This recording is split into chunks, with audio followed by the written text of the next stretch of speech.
नाज़रीन, हमें ज्वाइन किया है जनरल रिटायर्ड जनाब तारिक रशीद साहब ने, हमें ज्वाइन किया है जनाब air vice marshal retired Sajid Habib साहब ने। Thank you very much for your time. General साहब, आपकी तरफ पहले आता हूँ, ये फरमाइए कि ये हम देख रहे हैं कि एक अजीब सी अब प्रोपेगेंडा मुहिम भी शुरू हो गई है जब से हमारी इंडिया और भारत की जो जंग हुई है। अब ये कहा जा रहा है आए रोज़ कोई ना कोई, अब बैनुल बराज़मी मिज़ल जो है उसकी टेस्टिंग के हवाले से कहा जा रहा है कि पाकिस्तान कर रहा है।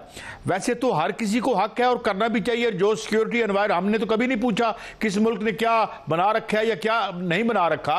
Y we are under the मुहद्दबत सा जो है ये हम पे ही क्यों होता है? हर चंद के हमारा कोई, हम एग्रेशन नहीं करते, हमेशा डिफेंड ही करते हैं।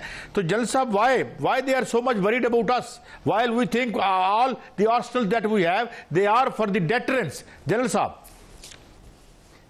देखिए, हमारा बिल्कुल आपने सही कहा कि जो भी हमारे दफाई मामलात हैं वो दफाई नौइयत के हैं। और इंडिया जो है उसने, देखिए, हमसे हमारा आधा मुल्क, हमारा भाई जिसे हम ईस्ट पाकिस्तान कहते थे, उससे हमसे अलहदा कर दिया। अब तो खैर वापस बांग्लादेश पाकिस्तान से जुड़ के खड़ा हो गया है, लेकिन हमें देखिए, हमें इन इंडिया वालों ने डसा हुआ है। उसी बेस पे हमने न्यूक्लियर कैपेबिलिटी हासिल की और 57 ममालिक में पाकिस्तान, क्योंकि वाहिद इस्लामी मुल्क है जो कि न्यूक्लियर ताकत रखता है और जिसकी अफवाज ने अभी जो मई में मार्का हमारा हुआ हिंदुस्तान का, जिस तरह से उन्हें डिसाइसिव शिकस्त दी, अब पूरी दुनिया और ख़ास तौर पे अमेरिका और इजराइल हैरान है कि भाई इतनी कैपेबिलिटी तो हमारी अफवाज नहीं दिखा सकी। तो ये पाकिस्तान जो है उसने किस तरीके से अपनी दफाई मामलात को मल्टी डोमेन में ले गए और कैसे इंटीग्रेट कर दिया। तो वो जो मर्जी करते रहे, हमारी क़यादत पाकिस्तान बड़ा क्लियर है कि जो भी हो सका हम अपनी दिफा के लिए करेंगे। हमारा डेटरेंस फुल स्पेक्ट्रम है, हम दिफाई मामलात में खुद कफील हैं। हमने किसी किस्म के एनपीटी MTCR पे साइन नहीं किए हुए, हमारी कोई ऑब्लिगेशन नहीं है। पाकिस्तान का दिफा, पाकिस्तान की सिक्योरिटी सबसे अहम है और उसमें हम कोई कसर नहीं उठा छोड़ेंगे। तो ये दुनिया करती रहे। अगर इंडिया ने दोबारा कोशिश की, जो मेरे ख्याल में कभी नहीं करेगा, अगर दोबारा कुछ जंग होती है इंडिया के साथ, इसके साथ पाकिस्तान के साथ, आप देखें चाइना खड़ा होगा, सऊदी अरेबिया खड़ा होगा, टर्की खड़ा होगा और ईरान भी किसी हद तक हमारे साथ खड़ा होगा।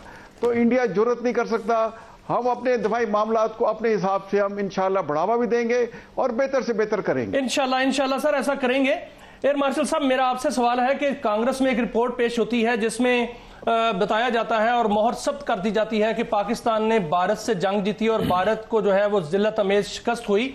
ये जो भारतीय मीडिया है ये नहीं बता रहा, लेकिन भारतीय मीडिया जो है ये वावेला जरूर कर रहा है कि अमेरिकी कांग्रेस में ये भी रिपोर्ट पेश हुई है कि चीन पाकिस्तान को J-35 जो है वो 40 की तादाद में देने जा रहा है और KJ-500 जो एयरक्राफ्ट और बैलिस्टिक मिसाइल जो है डिफेंस सिस्टम जो है वो भी देने जा रहा है।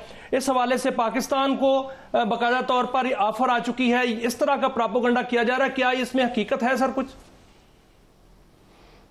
मैं कहता हूं अगर ये प्रोपेगेंडा है तो अल्लाह करे इसमें हकीकत हो। इसमें घबराने परेशान होने की क्या बात है? जैसे जनरल साहब ने कहा, कोई अगर कहता है तो जैसे आपने भी कहा, हमने ना किसी का एतराज किया कि आप किसको क्या दे रहे हो, इसराइल को क्या दे रहे हो, इंडिया कितने राफेल और ले रहा है। तो भाई हमारा अपना दिफा है और हम अपने दिफा में कमिटेड हैं, जैसे जनरल साहब ने कहा। तो ये चीन हमारा एक ऐसा दोस्त है जो हर मुश्किल वक्त में हमारे साथ खड़ा रहा है। और अगर ये जिस तरह हमने मार्का हक में बुनियादन मखसूस में, जिसको पहले तो ट्रम्प, अच्छा मैं वो थोड़ा सा बात उस तरफ लेके जाऊंगा कि जो आपने कहा कि कांग्रेस को रिपोर्ट पेश की गई है, जो US चाइना सिक्योरिटी और इकोनॉमिक उनका कमीशन है, उसने जो रिपोर्ट दी है, तो उससे पहले आप इन लोगों का ख्याल है कि वो प्रेसिडेंट ट्रम्प जो है वो मजाक करते रहे इनके साथ। He is the president of दुनिया की सबसे बड़ी सुपर पावर का वो प्रेसिडेंट है। उनको पहली रात ही सारी ब्रीफिंग मिल गई थी। पेंटागन के पास एक एक फुटप्रिंट मौजूद है, ग्राउंड का भी और एयर का भी और मिसाइल्स का भी, जहां जहां लगे इनको। तो ऐसे तो नहीं शाम तक वो कह रहे थे कि हमारा ताल्लुक नहीं और सुबह सुबह उन्होंने वो सीज फायर करवा दी। तो अब उसके बाद ये जैसे कमीशन की रिपोर्ट आई है, देखिए ये रिपोर्ट इसलिए भी आई है, ये सिर्फ इसलिए नहीं है कि उसमें कोई तारीफ की जाए कि पाकिस्तान या चाइना ने अच्छा किया है। ये एक पॉइंट ऑफ कंसर्न है अमेरिका के लिए कि उसका इक्विपमेंट चाइना का, उसका राइवल कौन है? चाइना। अगर इस वक्त कोई एक बाइपोलर दुनिया बन रही है या बन चुकी है, तो उसमें चाइना एक ब्लॉक है जिसके साथ रशिया है, एक तरह से पाकिस्तान भी है और बाकी और मुल्क भी हैं। तो ये उसके लिए बड़ा पॉइंट ऑफ कंसर्न है। तो इस रिपोर्ट में कोई ढकी छुपी बात नहीं होगी। और ये बहुत पुरानी बात है। आपके प्रोग्राम में पहले भी मैंने एक दफा कहा था कि आज से 25 साल पहले मैडलिन ऑलब्राइट ने कहा था कि चीन की जो तरक्की है ये अमेरिका के लिए सबसे बड़ा सिक्योरिटी थ्रेट है। तो ये बड़ी कैंडिड रिपोर्ट उन्होंने दी है और उन्होंने बाकायदा मेंशन किया है कि राफेल की मार्केट गिर गई, वो इंडोनेशिया ने कैंसिल कर दिए जो राफेल खरीदने थे, और this is a point of concern. तो ये बड़ी फैक्चुअल रिपोर्ट है और इससे मैसेज इंडिया को यही समझना चाहिए कि झूठ बोलने का फायदा एयर मार्शल साहब, एक और सवाल है कि अच्छे पड़ोसी। मैं एक और सवाल की तरफ आता हूं। जनरल साहब आपसे भी पूछूंगा और फिर मैं एयर मार्शल साहब की तरफ आऊंगा। एक एक्स ऑफिशियल है रिटायर्ड CIA का, उसकी एक चीज़ बड़ी चल रही है और वो ये है, उसने कहा कि इजराइल ने अमेरिका को कहा था कि अगर वो शामिल नहीं होता ईरान के खिलाफ हमले में तो वो न्यूक्लियर स्ट्राइक्स कर देगा। ये एक इंपॉर्टेंट एक्स ऑफिशियल है CIA का और बड़ी इसकी धूम मची हुई है सोशल मीडिया पर और अमेरिका में। तो आप इसको क्या देखते हैं कि have things gone to the level where such a huge and big military, इतनी बड़ी उसके पास वार मशीन है और वो ब्लैकमेल हुआ इससे? Do you buy this theory? And अगर ये होता तो जाहिर है वो न्यूक्लियर उन सरहदों के दरमियान तो रहना नहीं था, हमारी सरहद भी उनसे मिलती है।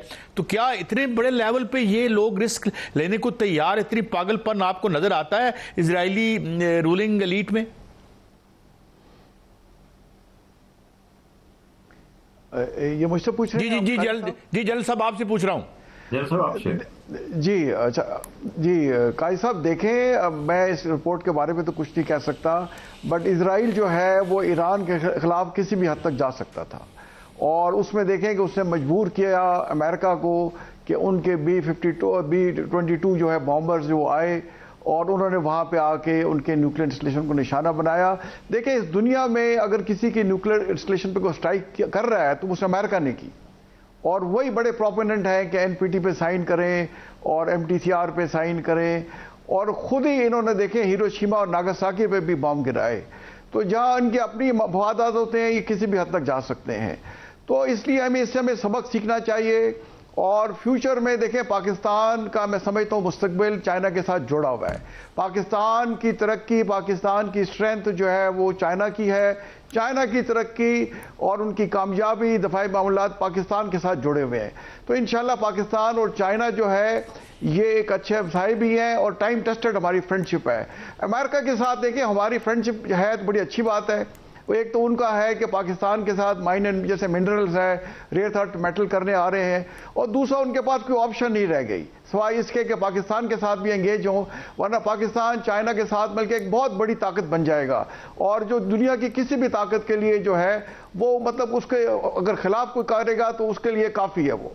तो मैं ये समझता हूं कि इस किस्म के रिपोर्ट्स आती रहती हैं, बट अमेरिका आप देखें जब से इजराइल का वजूद हर साल उसे 6 से 7 अरब डॉलर देता है। तो अमेरिका इजराइल के साथ खड़ा रहेगा और आज उसके साथ रिपोर्ट हटा दे तो चंद दिनों में ईरान इजराइल का सफाया कर सकता है।